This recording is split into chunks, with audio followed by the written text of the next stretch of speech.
يلا صاحبتي راه تعطلتي بشويه صاحبتي. زيد الدنيا زيد.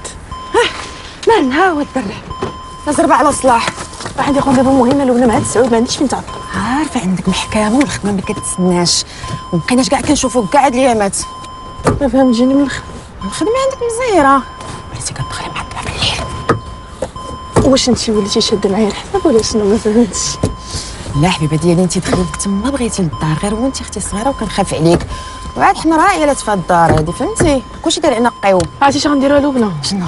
انا غنولي ندخل وقت ما بغيت، وانتي غتدخلي سق راسك.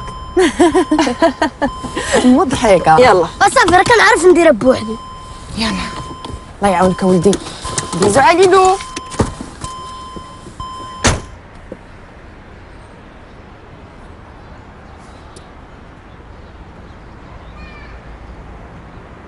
ما غنمشيوش.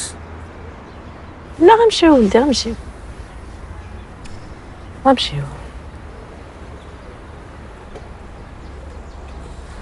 علاش بالك نسكنوا بوحدنا؟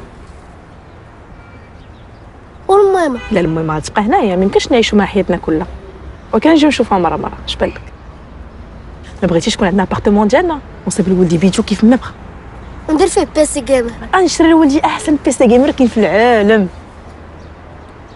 يعني غترجعي لبابا؟ لا ولدي انا وباباك راه ما غاديش نرجعوا، ندوينا في هادشي. ما فهمتش. زعما انا اللي كنت غادي غنتزوج براجل اخر، غير خصنا نسكنوا مجموعين، ويكون تا هو في مقام باباك. انا عندي بابا واحد. عرفت ولدي عندك باباك واحد، ولكن انا ما يمكنليش حيت كنا نبقى بوحدي. انت ماشي بوحدك، انا معاك.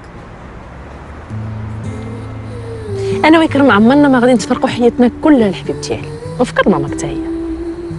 ما بغيت نعيشوا بوحدنا. ما فكرش بلي علي حتى هو يقدر يوقف بيني وبين يوسف.